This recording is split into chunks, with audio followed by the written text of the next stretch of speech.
The globalists spent all frickin' weekend scaring us about UFO attacks around the world. And I believe, guys, this is all a major distraction. John D'Souza is a retired FBI special agent who served 25 years. He worked on counterterrorism and paranormal cases specifically. In fact, he had a top secret security clearance during his FBI career.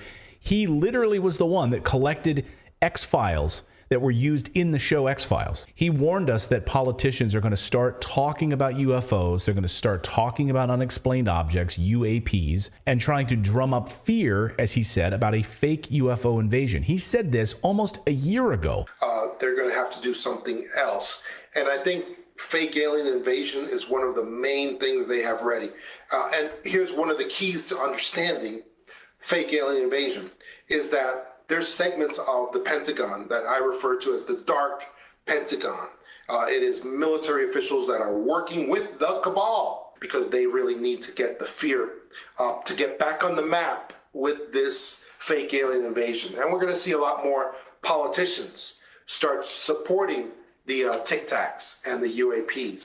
Is this the playbook that we're seeing right now unfold? Who knows? But guys, almost precisely exactly how this is laying out has happened before. Just 2 days after the attack on Pearl Harbor, unsubstantiated reports suddenly started proliferating all over the New York area about approaching aircraft that were coming in. That caused a minor invasion panic. People were freaking out. Stocks plummeted across New York City. Where did those reports come from? We don't know. It didn't matter because it had the desired effect. People were freaking out about it. And that night, President Roosevelt led his fireside chat, famous fireside chats that he used to do. And he told Americans that we're declaring war on Japan. Then a few weeks later, in February of 1942, to keep the heat on the war, rhetoric for the American public, so we didn't forget about Pearl Harbor, we needed to keep this fire going, right? The U.S. government suddenly released a ton of weather balloons. Sound familiar? And they did this over Los Angeles. And they were all designed basically to look like incoming attacking UFOs or aircraft. Like, what is descending suddenly on Los Angeles? Searchlights lit up the sky. Air raid sirens blared over Los Angeles. Anti-aircraft fire. This was the scene. Here it is. This was the Battle of Los Angeles, it became known. Everyone freaked out just as they planned. Wow, look at all those crazy objects. Is that Japan about to attack us? Mr. President, can you protect us from the evildoers, the invaders? Made all the newspapers, of course, searchlights and anti-aircraft guns comb the sky during an alarm. And we want to bring you latest now on that train derailment in East Palestine, Ohio, right over the Pennsylvania border, where a controlled release of the chemical materials inside one of those cars started just a short time ago. The governor of Ohio says the toxic chemicals contained in 5 tanker cars are very deadly if inhaled. He says if those living within about a mile of the derailment site don't evacuate, their lives could be in danger.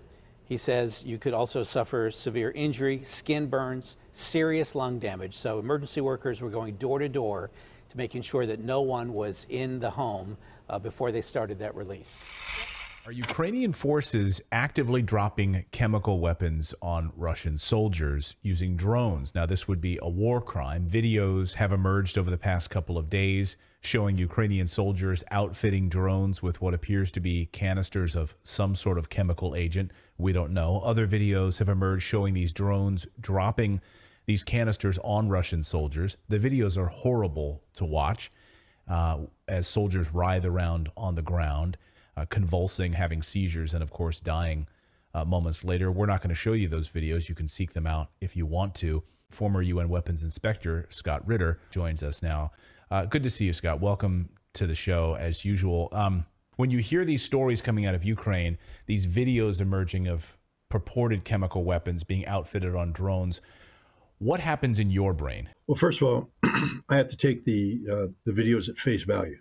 We have videos that have clearly identifiable people in them. We know who these people are. They brag who they are, and they're claiming to be producing what looks like to be a hydrogen cyanide type weapon, which is a deadly gas. I just remind people that if you bite into a cyanide capsule, you will die. Hydrogen cyanide is a deadly gas and that will kill you. And they appear to be producing canisters designed to be dropped from drones, filled with this deadly chemical agent. So, and then we have the video, as you said. I saw it. It's not an easy watch because clearly the guy was struggling to live. He wanted to live. That was a human being who did not want to die. And he was being subjected to one of the worst deaths imaginable.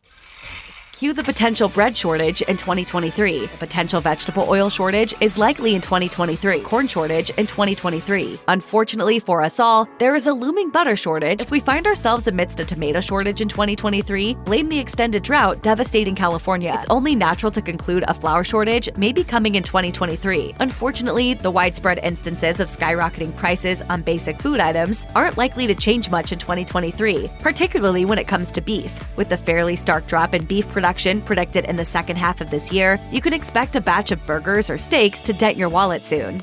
Of all the potential food shortages that may happen in 2023, a beef shortage may be the easiest to predict.